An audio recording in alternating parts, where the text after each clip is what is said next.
Support for Iowa Catholic Radio and the Uncommon Good provided by Mercy College of Health Sciences. Learn more at mchs.edu.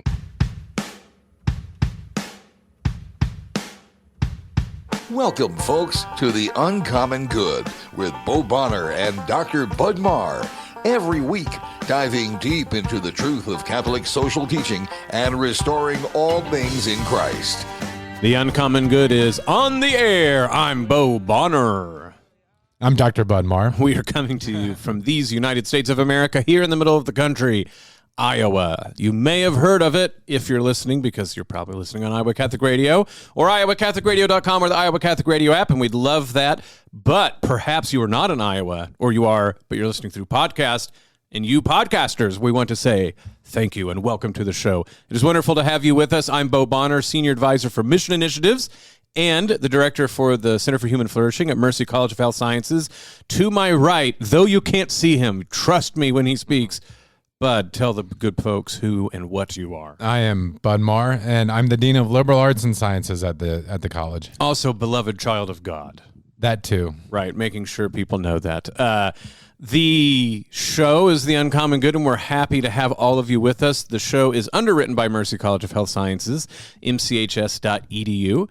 Semester in the summer starting out good and strong. That means, of course, that fall is going to be here sooner than you realize. But, of course, you don't have to start thinking about falling leaves or anything like that. We're still in the middle of things like baseball. I think pools have opened, will open soon. Usually Memorial Day is kind of this marker for that sort of thing. True, but so for instance, my dad was in town, you and I, and we all went golfing, right? So people are thinking of that, but it's never too soon to start thinking about what you're going to be doing in the fall, especially with education, and especially if you're thinking about the healthcare field, mchs.edu, to go look at your availability, possibilities, to join up with Mercy College and that healing ministry of the Sisters of Mercy. Now you got me thinking about fall, and I'm just trying to enjoy the warm weather. I love fall. I hope it doesn't get here too quickly, but you're right. I think that's the natural time to begin thinking about those new journeys in the educational, like if you are looking to further your education. Were you worried that you're going to impose on someone? They were like, well, I wasn't thinking about it, but Bud on the radio said. I don't know. It's you mentioned fall, and I was like, oh, wow, fall. It's almost here, but that's not true. It's not even... You have to think about fall if you're going to apply, because that is true. Well, again, we should be careful with copyright and everything, but the Big Ten is going to have games on CBS this year. I'm really psyched about that. Nebraska having that music as a background. Well, what are we talking about in today's show? Something else really important, gamification. Now, I think when we've talked about this before, and we've brought it up, Bud, it's like, oh, here's these dorks again talking about something that they care about because they, read about certain things, but more and more I see this creeping in everywhere, particularly in education. So, we talk about education a lot here. So I also see it in terms of education, in terms of faith life.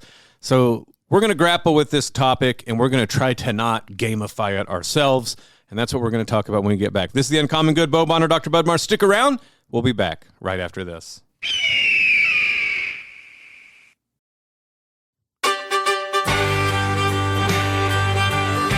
Back with The Uncommon Good. Bo Bonner and Dr. Bud Marr joining you this week. Thank you for listening to the show. It's so wonderful to have you with us.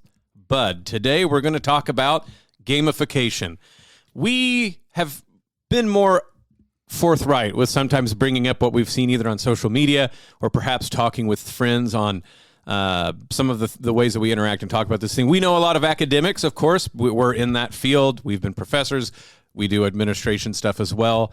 And so we have text chains with people talking about what's going on the ground when it comes to education, especially Catholic education, and ruminate, ask each other, bloviate, all of the ye-ate words, talking about what's coming up on the horizon, and should we give that a good old thumbs up, or should we be cautious about whatever the coming up along the horizon and how we're going to deal about it. So one of the ones that is coming up is actually, it's talking about, it gets called badges, which I have to admit, I automatically think of Blazing Saddles and shouldn't bring it up, but badges, we don't need no stinking badges. And I'll be honest, when I first heard about this about a while back, there's a way in which, where I think this has root in educational theory is when it comes to master adaptive learning, in theory is not so much about certification, but of competency-based education. So I'm going to start out and say there's a version of this that I don't want to drag in into the fray. You and I have both worked at a health science school for a while now, and there are certainly, especially like medical schools, that work talking about competencies rather than completing courses. So let's talk with the doctor, right? If you needed to learn a certain competency like evaluation at a bedside, instead of thinking about it as you're like, oh, bedside evaluation 101, you have classes and things, but it's not a matter of do you pass the test at the end and you do or you don't. It's do you take training and do tests and things until you are shown to be competent in that. And there's this idea that there's professions where you can go through and earn competencies rather than pass curriculum and then pass a test at the end.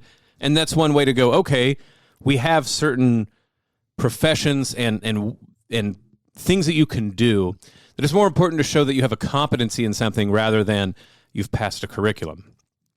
The next step in this, and this is where I think we're starting to go, is people will talk about making badges where what you do is you earn badges, and it's something like a hashtag on LinkedIn. And the idea is instead of even thinking about it in terms of competency, you're going to have badges that you can then put on LinkedIn, Indeed, any of those sort of job websites. And people are going to go through and look at your badges. Oh, they're badged to work for MS Office or to do this sort of coding. I guess we would be badged for philosophy, theology, and hashtag worthless things. But the idea is it's even a step away from competency, which the idea would be, this goes back to our episode talking about expertise and mastery, where the idea would be, okay, you're an apprentice and now you can do these competencies. So as I as a master vouch for you. And instead what we're acting like is it's like Uber but education, right? It's a gig economy approach to education that you as an individual can sort of just go and cafeteria, get badges, and supposedly if you do enough of them, you can have a super badge, and that's something much more akin to a diploma or things like this. But I suppose some people are going to say two things. One is, what is the problem with moving from competency to badges if you say they're related, Bo? But the other is, why is this an issue if really all we want to do is to be able to get education and get hired? And what I want to throw out is the word gamification, that what this begins to look like is education itself is like a game, and you play the game and you earn power-ups, and that allows you to go to next levels. And I want to say that there's something not only very against the way and the tradition of education in someone like John Henry Newman, but also that there's something wrong ethically about approaching students this way. But that's a lot to unpack, and I realize I've just talked for a while. So I'm going to throw it over to you about how does this sort of galaxy of concepts strike you? Well, I'm trying to think from the get-go what sort of factors are motivating this movement. I feel like sometimes in education that you have other professions, especially from the corporate world or business more generally, who feel like we're sort of slackers. And maybe some academics have given folks fair reason to believe this sort of thing, but it's kind of so I think it's driven by a concern regarding affordability and sort of time concerns that schools, colleges, universities will create hurdles for students to go over because they want customers or whatever. Right. And so micro credentialing or badging just gets to the heart of the matter. And it kind of it's a quick and efficient way to discern what a person knows or what they're good at. Oh, I didn't think about the efficiency part of it is something else too. Keep going. Yep. Yeah. And then on another level, it sounds kind of cool because you and I think grew up playing RPG games Dragon Warrior, Final Fantasy or something. Yes. And so it's almost like hit points, and then like you said, you level up. You're a paladin now. You gain these new proficiencies and things. I didn't even think about that. Real quick, I'm playing Final Fantasy 2 because I found an app where you can play old Super NES games. So now I feel really, I'm convicting myself here, bud. Yeah. You're right. It's careers about Okay, I can go way too much on this, and then people will literally stop listening because I'll talk about RPGs. But you're dead right. You level up. You become different sort of things. You learn new spells. But you threw out the name Newman, and I'm going to get some flack for this because our good friend Joe Stopulos, who also has a show here on Iowa Catholic Radio, he says, I find any excuse to circle back to Newman. But in this area, it's really natural and organic because Newman wrote probably the most important book in the English language on the idea of a university. And there's a lot that he says that I think pushes back against this sort of thing. So one is the importance of the relationship between teachers and students and the kind of formation that happens through personal influence. Mm-hmm. And so through these encounters where, what I've seen from badging and micro-credentialing is that a lot of times it's these modules that the person can work through at their own pace. Again, a very efficient sort of way of delivering this, but you don't have that kind of give and take that you find in the classroom. Well, and it's interesting because I have heard very intriguing takes that there's some ways in which video games are improperly slept on in terms of media and culture making, particularly RPG-esque ones, that there's ways in which we're not paying enough attention to how kids are molded precisely by the in-depth stories around some of the more involved video games. Usually we're talking very negatively, and it's like point-and-shoot ones or immersive ones. But what about The Legend of Zelda? And it's this sort of like mythos, right? Shout out to our friend Eric Ellis, who I think makes a very interesting point. But what I'm getting at is, funny enough, those games sort of go against some of the gamification in education aspects because they're escapist or they're trying to be entertainment or maybe even art. Like, I'll throw out, I won't dismiss that out of hand. What I think we primarily have in mind first when it comes to education is it would be one thing if education is like, oh, what we should take after video games is learning how to be like very in-depth with the mythos of the place. But instead what they're doing is how do you quickly keep attention to people that whose attention has already shrunk because of the way media is usually shown throughout the internet or social media. And so instead of saying maybe our job is to be a countervailing force that allows people the time and patience to learn to pay attention in new and different ways, their idea is like, well, how do we just feed slop to the hogs? That's what it is. And very unpopularly, I'm going to take one on as an example, and that example is Duolingo. Duolingo is maybe the primary way most people try to learn languages now. Would you say that it's at least a significant one? For sure. I argue, and I get in big arguments with people who love Duolingo, and this includes people close to me, like my wife, that I think Duolingo is one of the worst ways to try to learn a language, precisely because it's gamified. And that gamification is exactly the opposite way you learn a language when you're a kid. So let's stop and do that, bud. When you learn language as a kid, so I forget who said this. I think this is maybe Marshall McLuhan. So, you're always Newman. Your badge is Newman. My badge is McLuhan. He pointed out that you will never learn an information system as profoundly important and capable of opening a world to you than when you first learn a language, because that language will be the way in which you learn any other language and in which you will approach any other medium by which you'll learn information. So language formation is revolutionary, and it's crazy that little kids do it, but it's not really gamified. Now, I think some people might go, look, what are you talking about? Well, you play games with your kids, or you go, if you say such and such, I'll give you a cookie, or we give them grades. I'm not denying that we have gamified certain important things like language acquisition well before we had the internet or phones. But really, when you start to think about it, how do kids learn language? Bud, how would you characterize, you've had 8 of them. How do kids learn language? Well, you use the term immersive, and I think this applies to language learning. It's through mimesis and that kind of imitative element of human nature, and this takes place through, when I was studying Spanish, of course, like your Spanish teacher always tells you, the best way to learn Spanish would be to move to a country that speaks it. Absolutely. And I was talking with our good friend Brian Gonzalez about this with Latin, actually, is the way to make sure you'll never learn a language is to go for a mediocre middle that doesn't exist. You either have to practice it every day in nearly the same way, in the same frequency, very consistently over a long period of time, which is sort of like the Wheelock's Latin sort of theory about how you would do it. And even that one comes with its, it doesn't always work. But the other way, and I would argue the best one, is, like you said, be totally immersed in it. And the only way you're going to eat or be able to go to the bathroom is to learn to speak it. And so you hear constantly about people who move to the United States and they learn English from television much more than they ever do a class or something like this.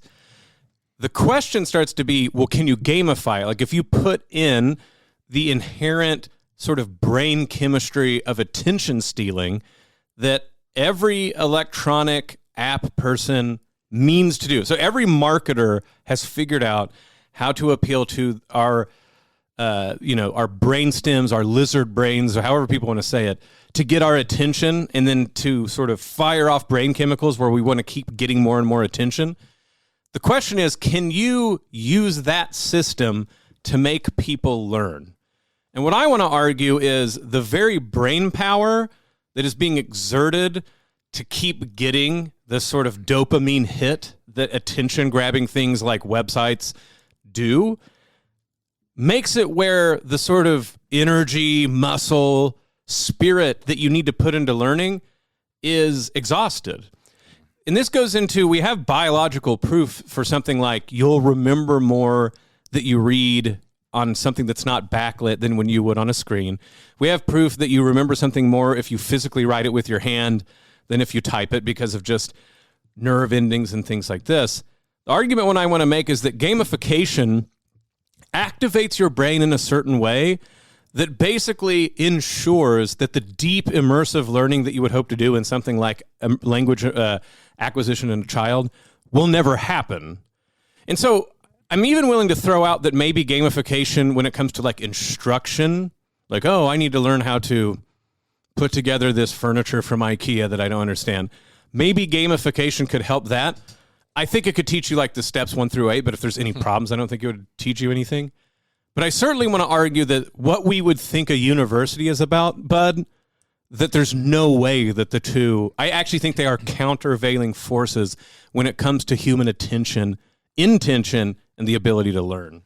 Well, you've thought about this topic a lot more than I have, so you can push back and correct anything that I say here. But one thought that comes to mind as you're speaking for me is one thought that comes to mind for me as you are speaking. I was like, I'm not speaking for you, bud. Is there are some activities where like the nature of the activity, or I should say gamification cuts against the grain of the nature of the activity. So I was racking my brain because I feel like gamification has come up as a topic on a previous episode. I believe we were talking about the Hello app and sort of like prayer apps that use a gamification model. Like whenever you have an app, it's just tempting to kind of go this route.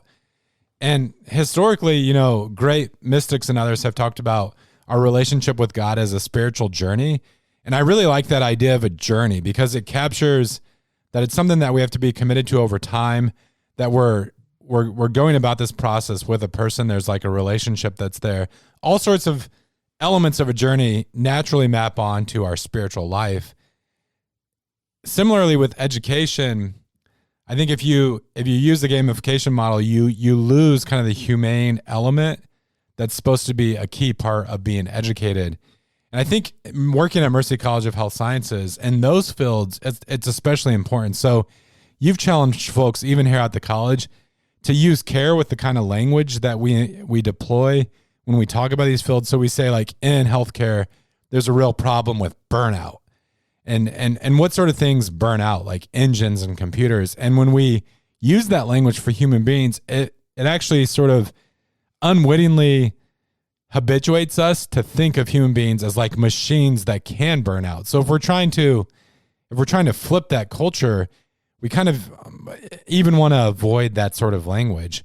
And so with the gamification of education, if we're training future nurses and sonographers, and I know we don't do this at the college, but physicians, if you have them learn using that sort of model, well, it seems like when they enter a patient's room, they're naturally going to kind of think in those terms. And do we want them thinking in those terms as they're taking care of patients? No, so there's two directions to go from what you say. Brilliant points. We'll deal with one and then we'll do the other one after the break.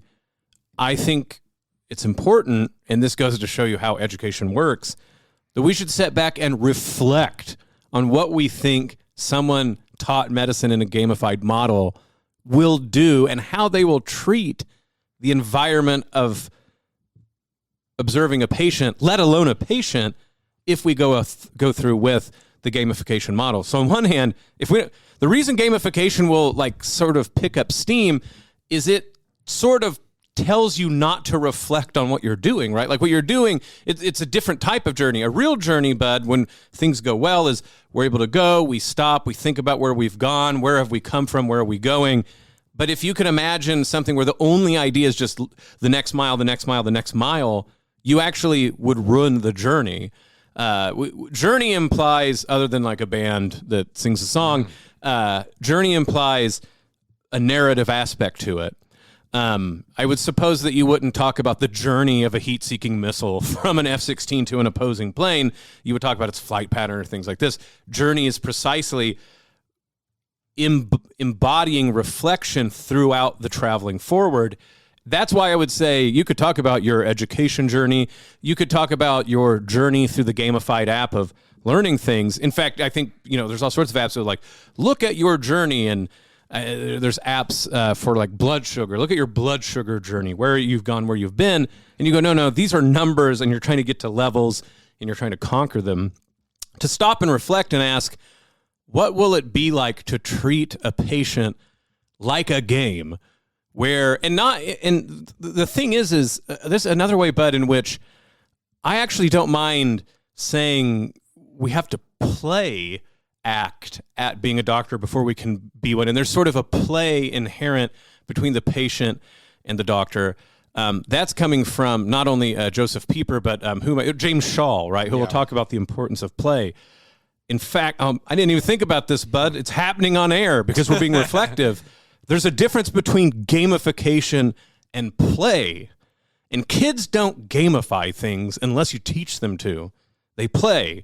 And play is very important to learning. It might be the most important thing to learning. Very different than gamification. And anyone who knows and says, hey, you need to get off the video games and go play for a while, knows that the thing that makes the difference is not that one is serious and one isn't. It's what's going on in the sort of utilitarian way that a game makes you only think about the use of even the activity, whereas play is for its own sake. And the question starts to be to gamify the diagnosis environment between doctor and patient is to just think like, I have a process I have to get through so that I can attain the thing. And so then the patient themselves and even the doctor's own skills become just matters of use. But in one way, but clinicals, or maybe labs is the better way to say it. But here at the college, we literally have kids playing at being a nurse, right? They use mannequins, which are big dolls. Yeah. It's very serious play so that the serious time can happen. But gamification and play are very different things. Education is rife with play. Gamification, I want to say, undermines all of this. This is The Uncommon Good. We're reaching a time where we need to take a break, so we'll do that right now. This is The Uncommon Good. We'll be back right after this.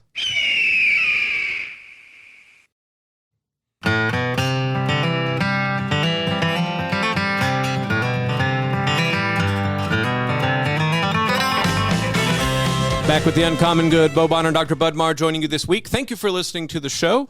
Bud, we've been talking about gamification in education.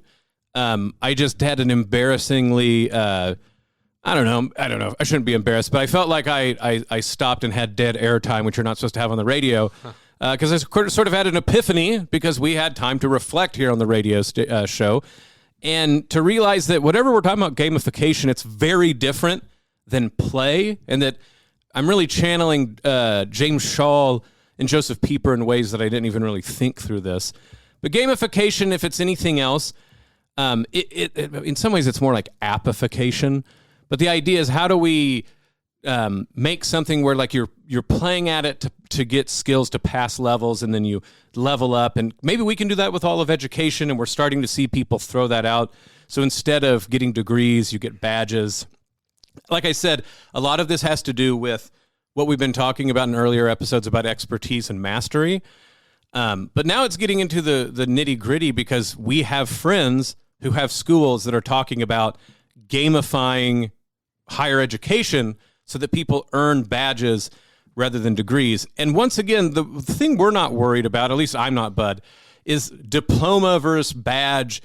That's not what I'm getting hung up on. The language we use, though, asks, what do we think humans are for, and what do we think education's for? We've mentioned John Henry Newman, and do we want to throw out the big news about what we're planning this summer? Sure. The Radio Reading Roundup will be back, and we're going to do John Henry Newman's Idea of a University. So I think this is part of why we're thinking of it. But if education is just about the usefulness to get to the end, then I understand why people think badges are the way to go. But if we're saying that the human is to be educated for some reason that's good in and of itself, badging and gamification precisely works against it. I don't want to throw Bud under the bus. I also say I don't think gamification works, precisely because the sort of brain chemistry that's being activated to get you sort of addicted to the gamification of an app, of the education process, or whatever, the marketing strategy, takes up enough energy or time or whatever to make it where the deep reflective process is either shut off or hard to pull off at the same time. So gamification works against what I would say education hopes to achieve. I think what we're getting here now, though, Bud, then is to say, well, so what do we mean? Does this mean that efforts, that do those sort of things, why wouldn't, are we being snobs, I guess is what we're saying? Or what should we be accused of? We only just like old-timey things, and we got lucky, and so we had time to do this. What about people who have to deal with the here and now? And this is funny because usually we're being accused of caring too much about the digital. So, Bud, are we being snobs? Maybe. No, I think a lot of this goes back to, we've used utilitarianism as a dirty word on the show before. And this is a driving force in our culture where the good of a thing is determined by its practical outcome. And usually that has to do with productivity as it relates to profit generation. And so a thing is deemed sort of like not worthwhile insofar as it's unproductive or impractical. Mm-hmm.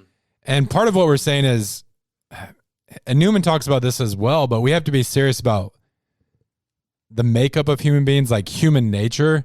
And you're talking about like, how do we learn well? Man, it could take some time to dig into this sort of thing. I think about really like sort of like surface level examples, but say for instance, you're going to play a serious tennis match, like one where like $1,000 was on the line, and you have one of two opponents. One is an opponent who spent 8 hours reading as much as possible about tennis, and the other is with an opponent who had a 90-minute tennis lesson from an actual professional. Like, which one would you rather take on? Of course, like, we shade towards the person who's just heard about it in the book. Like, any activity that's worth doing usually is mastered in the actual doing of it. And part of what we're saying is, like, when we get into education, especially for us, like, we're very concerned about health sciences education, that sort of human element that's involved in the actual practice of the field requires an education that's suited to it. And I don't know, I'm just concerned that we're going to settle for something that's much more shallow, that's utilitarian driven, and that at the end of the day is seen as only worthwhile insofar as it like furthers someone's career path or really the making of money. Yeah, and this is, I don't want to totally go down this line talking about specifically how Newman says this, because we'll talk about it when we do the radio reading roundup. But what's important, what you said, is there is a stark divide about what you're doing when you learn. And education says, well, let me back up. I'll do the bad one first. There's an idea that there's just information and you have to go access it. And just to point out that I don't think this is because like digital's big, mean, and bad. I also get a lot of grief because I say actually books really started to make us think this, right? Is because it seems like, oh, well, a book is a thing full of information and it sits on a shelf. So all you need to go do is access the information from the books on the shelf. Open it up, you get the information. Since then, since TV and now computers, right? We have all these metaphors of, oh, well, there's information and we broadcast it. Like radio's broadcasted. And all you got to do is be in the within the broadcast signal, have your antenna up, and then you'll get that information. Or finally, digitally, information's on the cloud. All you got to do is download it. We talk about those metaphors all the time. What we're arguing is education is an activity, and you can't be educated unless you do education. I love how you put that, Bud. Education is far more like the person doing the tennis lesson than it is the person reading about tennis. But people think it's exactly the opposite. They think education is about being a bookworm or an egghead, and what you do is you have access to information that other people don't. And so the gamifiers, to their point, and this is me being charitable to them, they say, let's get these ivory tower, so-and-sos, knock them out of there and just give direct access to the information. Now, of course, what we say is the internet already has that. Like, you can go look, you can just read Wikipedia for hours on end and learn a lot. And they go, no, that's too boring. So what we're going to do as gamifiers is we're going to bring the acquiring, the downloading of the information in such a way that people enjoy it and they're going to download the information. What we're arguing is, but it's more than half the whole how you do this, which is why, going back to Newman, but not going too much into it, personal influence is so important, because to learn is an activity. And if you do that activity wrong, Bud, what happens if you practice piano poorly or if you practice football poorly? You'll end up a poor player. And so to do the thing correctly is more, in some ways, is more important than the content. You can actually have a school that only has one stack of books. And if you have teachers who teach you how to learn the activity of learning well, you will be better educated than someone who has 1,000 bookshelves. And that's what we're arguing. And gamification does not believe that. Gamification thinks the means to obtain the end are irrelevant. And what we want to say is the means is the end, and then if you learn to learn well, you can learn anything. It's not just information download. What's ironic about all this to me is sometimes as educators and leaders, we eviscerate what's there, and then it creates these gaps, and we try to like come back and fill them in sort of arbitrary ways or ad hoc ways. So when you're talking about the importance of reflection, to be able to sort of like internalize and really soak into the knowledge that you gained. And also, like, I know this is kind of a buzz phrase, but to have some self-care in the practice of a stressful career. It's like we take that away. We, like, as we educate students and future professionals, we remove all those things, and then we set up the practice of the field in such a way that like there's not really any time for it. And then HR has to come in and say like, well, we have to have these like meditative activities so that people don't burn out, right? And so we kind of create a wasteland and then build on top of it.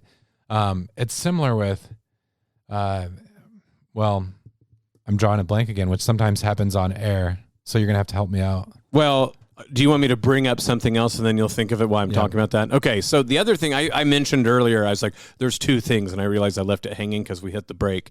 The second one is there's this wonderful article by Mark Bauerlein in First Things that's about the Carthusians of Vermont. And this was going back to what you were saying, what is the point of prayer? And it's hard to realize that the point of prayer is prayer itself. Like, prayer itself is good. And so what he was talking about is, so for anyone who doesn't know, the Carthusians, if you've ever seen the movie Into Great Silence, they take a vow, the most stringent vow of silence probably of any other order. They do very few things together. They're actually mostly hermits. They're semi-hermetical. They do a few things together. And he was pointing out that, and this is where I was getting into like the gamification versus like doing the thing for its own sake. people go there thinking like, man, this is going to be great. I'm going to throw away my cell phone. I'm going to throw away the world. I'm going to throw away my cares. And he goes, that happens at first, that people are just intrigued by the idea of finally being alone and not having all these distractions. And so the sort of first experience of the cell in which you go to when you're there is a tender mother. But he goes, at some point, all Carthusians say you will eventually get the cell as disciplinarian, because eventually the distractions of the past become so remote, it is no longer comforting to go, oh, I don't have these distractions.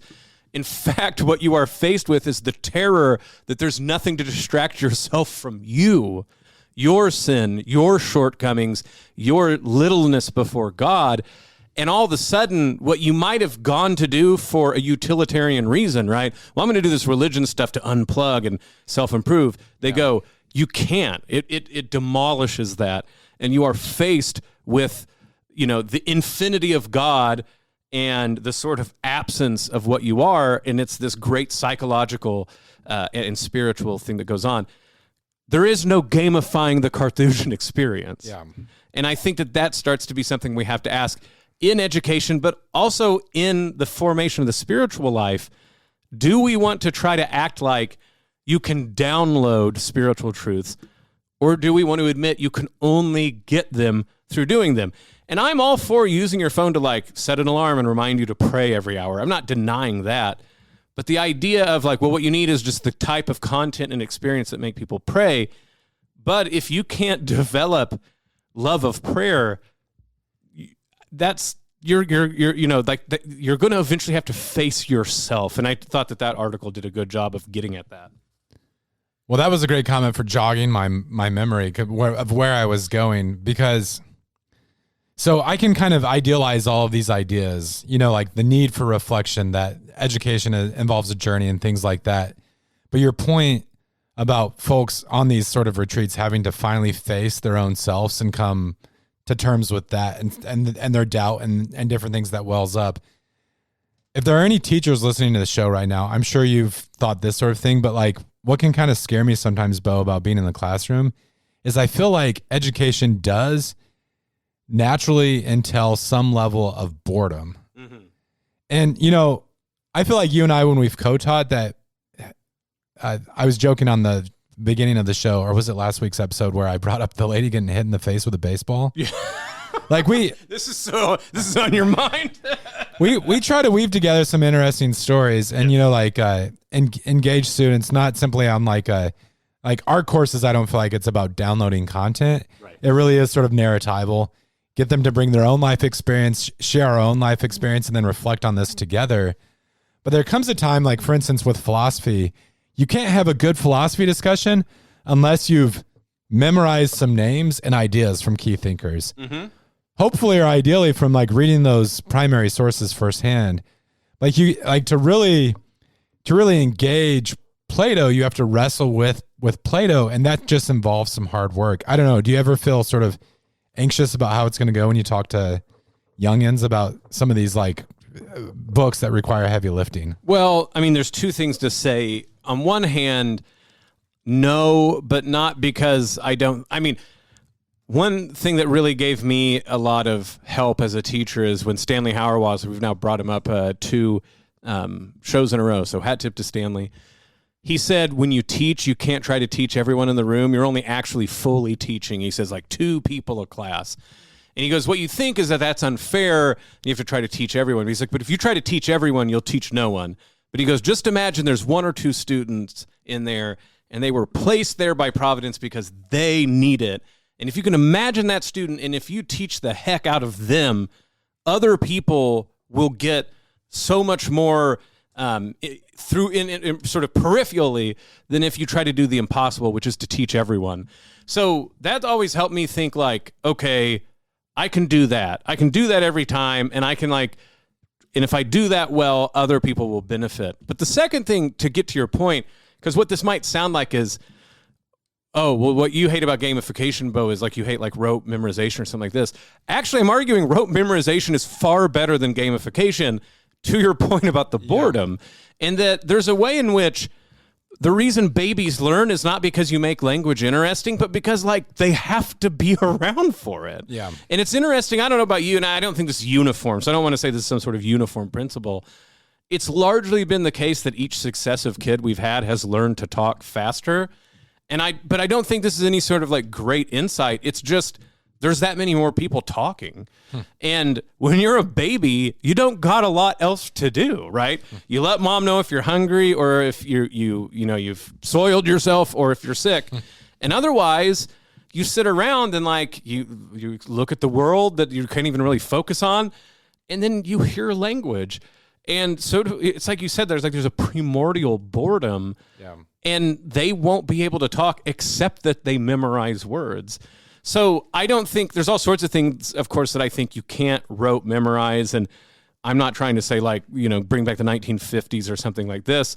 But what I am trying to say is that at least memorization is saying that there's something important about capturing that in your mind that you may be able to produce it later without needing to go check a medium like a book or a phone. But I want to argue that I once more think gamification works against memorization, even though they argue the exact opposite. But I guess what I'm saying in part is that I think gamification of education has somewhat developed because people say we're looking out for the learners. Right. But sometimes I think it's a crutch for the teachers.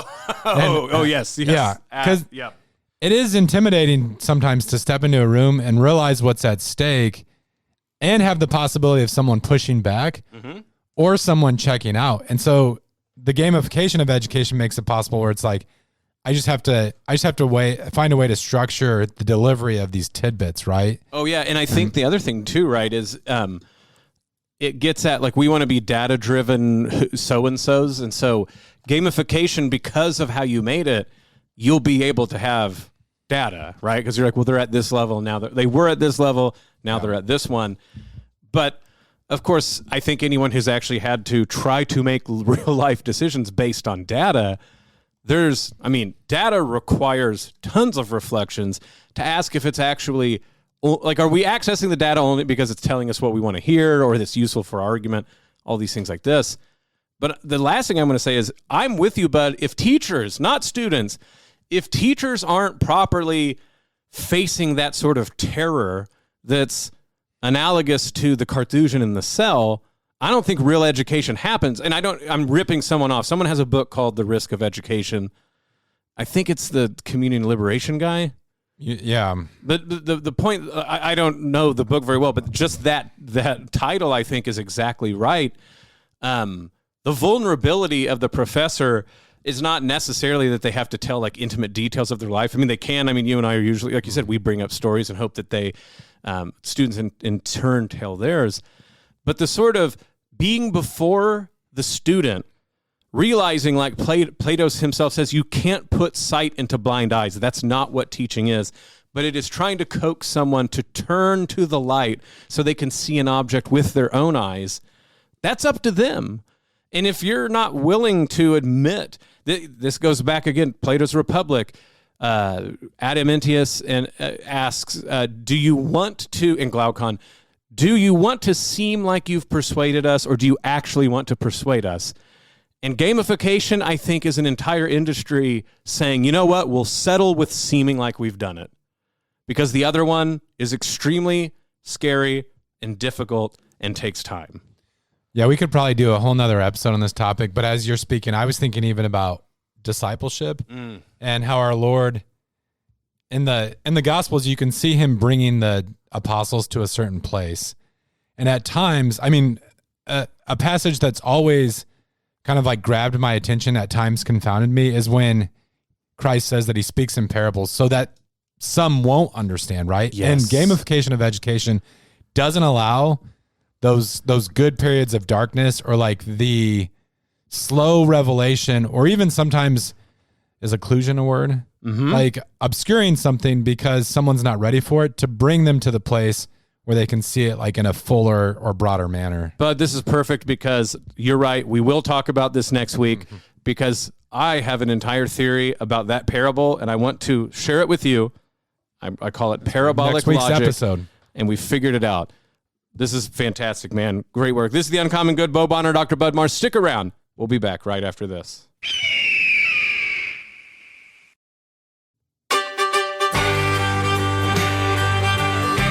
Back with the Uncommon Good. Bo Bonner and Dr. Bud Marr joining you this week. Thank you for listening to the show. Just as a point of order, so no one accuses me of plagiarizing, I mentioned the risk of education. Oh, and I was right. So Luigi Giussani, right? Yeah, that sounds right. Giussani, something like that. We'll have to ask. I think Artur Rossman may have told me about that book. Matt Muller, our good friend, is a big fan of that book. Okay, well, maybe since we're just in education theme mode, we'll have to get him on to talk about it as well. Also, maybe certain other educational events that are happening in his neck of the woods. Oh, down at Benedictine College? I haven't heard. No, I have heard. No, I'm kidding. It is crazy. We don't have time to get into all that today, but the AP did a story about younger Catholics, and the thesis of the article, this could be interesting to discuss, is that there's like a resurgence of traditionally minded. They were kind of like conflating conservatism and orthodoxy, but yeah. They featured Benedictine students, and then of course a certain kicker's commencement address also generated conversation. It was right through the uprights of people's attention. So yes, So looking forward next week, Bud, to continuing this arc about talking about education and especially grounding of the Gospels. There's going to be a lot to talk about. But speaking of a lot, Bud, what are the many ways that people can join us here on Iowa Catholic Radio with our prayer life? Yeah, please do. We cover your prayers, so in your private devotions each day, please remember Iowa Catholic Radio. But you can also join us in a more concrete way of sorts by praying the rosary with us. We broadcast the rosary on air at 6 a.m. and 10 a.m., and then the Chapel of Divine Mercy at 2:55 in the afternoon. You can also use the Iowa Catholic Radio app to pray the rosary anytime, anywhere. And if you go to iowacatholicradio.com and go to the events page, you can see everything that's happening in and around the Iowa Catholic Radio listening area. So, for instance, June 7th out in West Des Moines, Iowa Catholic Radio at our studios, you'll be able to have First Friday Mass, so join the staff for that. June 22nd in West Des Moines, one more time, Iowa Catholic Radio Family Celebration. Join Iowa Catholic Radio for the Valley West Mall Outdoor Movie Theater in West Des Moines for a family celebration. It's going to be a lot of fun. June 23rd through 25th, this is the St. Juniper route through the Diocese of Des Moines for the National Eucharistic Pilgrimage. June 26th, the Forge presents an evening with Deacon Harold Burke-Sivers. July 1st, out at Wakanda Golf Club, 6th Annual Downtown Chamber Golf Outing. So join Iowa Catholic Radio for that. And then finally, if you look forward into September, the 28th and 29th in Wells Fargo Arena, the Christ Our Life Conference comes back around. So you'll want to make sure to check that out and see what we're doing at Christ Our Life Conference. Of course, we want you to join our prayer life. Like we said, we covet the prayers, as Bud said. We thank you for all of the volunteer work that you do. But it's also very imperative that we say your material support makes this possible. This ministry is not just the people on the air, behind the boards, or behind the desks. It is your ministry as well. You make it possible, and one of the ways you make that possible is through material donations. You can give those through iowacatholicradio.com, where you can go to the Give button, or you can call 515-223-1150, or text that as well. We want to thank everyone who gives throughout the year, but as we're coming up to the end of the fiscal year, it's important to keep in mind what it takes to keep this ministry going. We thank you, but again, one more time, ask you to consider giving to Iowa Catholic Radio, and you can do that at iowacatholicradio.com or call or text 515-223-1150, 515-223-1150. Bud, I hope people are learning, talking about education, because I can tell you there's at least twice I can think of where I stopped because of our reflections and go, I've learned something new.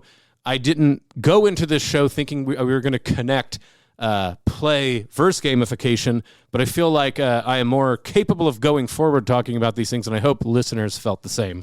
Yeah, sometimes before an episode, we're kind of racking our brains about like, what's the theme or topic for this week, but it's nice to have it squared away for next week. I know, and it seems like it's going to be a summer of learning. Should we call it, instead of the summer of love, it's the summer of learning over on. Everyone thought they were getting a break from school, but no, this will be fun school though. School's out for summer. And now it's back on the radio. So listen to us this summer as we discuss John Henry Newman's Idea of a University. Radio Learning Roundup. Well, this is the Uncommon Good. May Jesus Christ, the Prince of Peace, reign in our hearts, family, city, state, planet, solar system, galaxy, the whole king caboodle. This is The Uncommon Good, and we'll be back next week. The Uncommon Good with Bo Bonner and Dr. Bud Marr is heard every week on wonderful Catholic stations like this one, and anytime on podcast.